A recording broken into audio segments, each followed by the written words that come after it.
mwaka gwa 2015 Uganda yakola endagaano ne banki ya Exim okuva e China okugiwola ensimbi obuwumbi 710 ez'okuddaabiriza n'okugaziya ekisaawe ky'ennyonyi Entebbe. Wabula ababaka kakiiko ka palamenti akalondoola ebitongole bya gavumenti bwe kekkenneenyezza endagaano eno bazudde ebirumira bingi ebiyinza n'okuteeka ekisaawe kya Uganda matigga. Okugeza endagaano eyakolebwa yeesigamizibwa ku mateeka ga China era nga singa wabeerawo obutakkaanya oba okulemererwa okusasula ebbanja emisango girina kuwozebwa China ate okusinziira ku mateeka gaayo. Arbitration shall be done in China, Beijing. The place of arbitration is stated. Why didn't we envisage a point of an independent arbiter?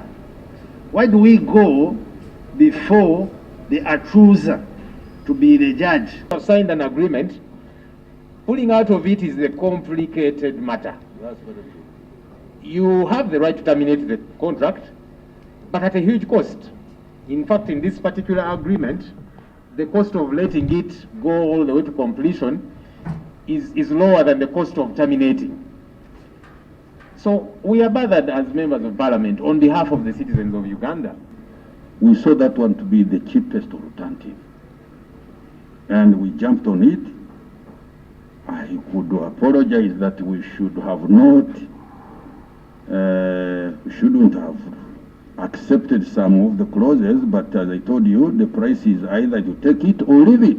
Banka ya Exim era yasaba Uganda okuggulawo akawunta mu Stanbic Bank era ne basaba Uganda okuteekako ensimbi z'omusingo okukakasa nti erina obusobozi obunaasasula ebbanja kyokka ekyewuunyisa mu ndagaano eyakolebwa banki ya Exim yo yerina obuyinza ku akawunta eno. Minisita Kasaija akkiriza nti ddala endagaano eyakolebwa bituli bingi. Ekyo nkikkiriza mulimu obuntu obutali obutawagira ggwanga nga kagamba nti gw'ompoze ssente naye ate n'ondagira essente gwe naaziteeka nga tezinaba kujja China. Ekyo sikiba kirungi. Kiringa omuntu bw'akola ssente n'atandika n'okujja okuyingira mu kisenge kyo wosula. Nfu nnyo kubanga finance, Minister of Finance ekisooka eringa etayibuuza ku bagugu, ekyokubiri eringa etaakola due diligence okugenda okulaba loan eno eyagala biki egenda kukoseeti y'eggwanga, tugenda gisasula tutya, tugenda gitambuza tutya. Waliwo n'ababaka abalaze okutya nti singa Uganda eremererwa okutuukiriza ebiri mu ndagaano eno banka yanditwala ekisaawe ky'Entebbe mu ngeri yakyowola otudde okibanja oyimiridde. Wabula Kasaija bino byonna bisambaze. Obuyinza bwonna obuzikwatibwako bwaweebwa mateeka ga China na China. Ekitegeeza nti China yetuwoze naye era yesalawo oba tulemeddwa oba tusasudde. Ekisaawe kyaffe ne Civil Aviation ziba matigga kiba kisobola otwalibwa essaawa yonna bawanyondo ba China.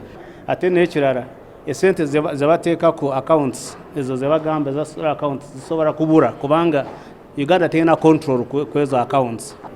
Then obuvunaanyizibwa buli gavumenti okulaba nti tuyingiddemu tunoonyeza ssente ne tusasula mu linnya ly'ekibiina amanya bw'ekitongole ekyo.